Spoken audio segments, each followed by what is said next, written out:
É hoje nosso convidado Pedro Neves de Sousa, advogado, vem falar sobre o caso da derrocada da Estrada de Borba e a questão das responsabilidades. Muito bom dia, obrigada por estar connosco. Bom dia. Vamos já abordar esse assunto, para já vemos os destaques da imprensa de hoje e quero começar por falar sobre um caso de violência doméstica.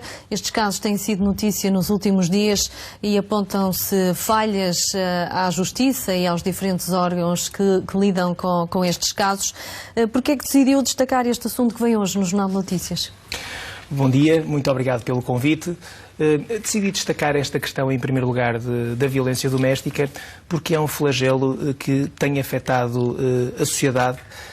Estamos a falar de violência contra cônjuges, contra namorados, contra pais, contra filhos, que tem redundado em notícias, infelizmente, de várias mortes. E se nós olharmos para as notícias do último mês, por exemplo, encontramos, julgo que 9 pessoas que morreram às mãos de pessoas que exercem violência doméstica sobre outras.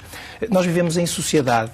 As leis servem para ordenar a nossa vida em sociedade e para regular a vida em sociedade e também para construir um modelo social de que nós gostamos, e a violência doméstica, em qualquer modelo de sociedade, sai fora da malha daquilo que se deseja.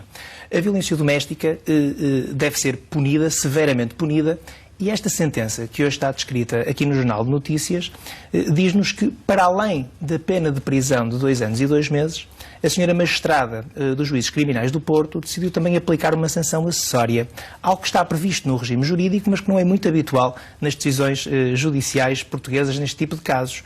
É que, para além desses 2 anos e 2 meses, ela acrescentou 5 anos de sanção acessória de proibição de contacto do arguido com a vítima. Isto é, percebendo no julgamento que a vítima, não obstante achar que a situação lhe fazia mal, acabar por confessar na própria audiência de julgamento que ainda gostava do arguido e que nutria sentimentos fortes por ele, entendeu a magistrada que, para além de punir o arguido com uma pena de 2 anos e 2 meses de prisão, iria também impedi-lo de contactar com ela nos 5 anos subsequentes à saída do estabelecimento prisional. Isto acaba também por demonstrar que os tribunais portugueses estão sensibilizados para esta realidade e pretendem também proteger cada vez mais as vítimas. Eu penso que, se os tribunais portugueses punirem de uma forma exemplar, o que vai acontecer é que quem pensar em exercer violência psicológica ou violência física sobre outra pessoa vai pensar 2 vezes. E acho que o Tribunal tem que ter mão firme, porque há outros casos, como ainda estes que assistimos há pouco tempo no Seixal, em que processos, inquéritos foram arquivados e depois acabaram por resultar, infelizmente, na morte da sogra do arguido não, que ele acabou por se suicidar, mas do infrator, e também na morte de uma criança que era a sua filha. A Justiça tem que ter mão firme nestes casos e penso que esta sentença do juízo criminal é exemplar. Muito bem.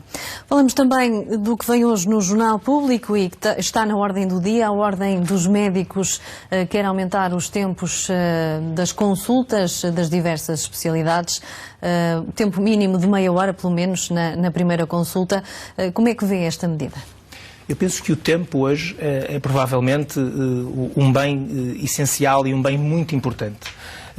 E, quando nós falamos de saúde, estamos a falar da primeira necessidade que os cidadãos têm. Os cidadãos têm necessidade de ter cuidados de saúde, porque, se não tiverem saúde, todos os outros problemas passam para segundo plano.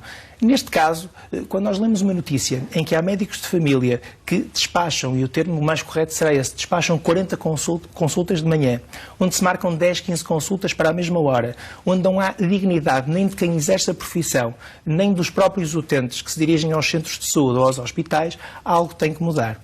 E aqui a Ordem dos Médicos penso que agiu bem. Agiu bem porquê? Porque o que está a planear é que haja 2 tempos de consultas. Um para uma primeira consulta, com um tempo mínimo médio de 30 minutos, e depois as consultas de seguimento que tenham um tempo mais reduzido.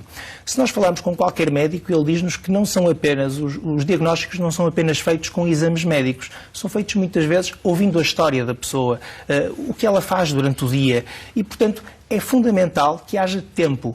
Hoje a nossa sociedade precisa de tempo para tudo, e também na saúde, também no diagnóstico médico é preciso tempo para dar dignidade, como digo, a quem se dirige aos centros de saúde e aos hospitais, e também para os próprios médicos que necessitam de fazer um bom diagnóstico e precisam ter segurança clínica naquilo que é a sua resposta médica a um problema de saúde de um cidadão.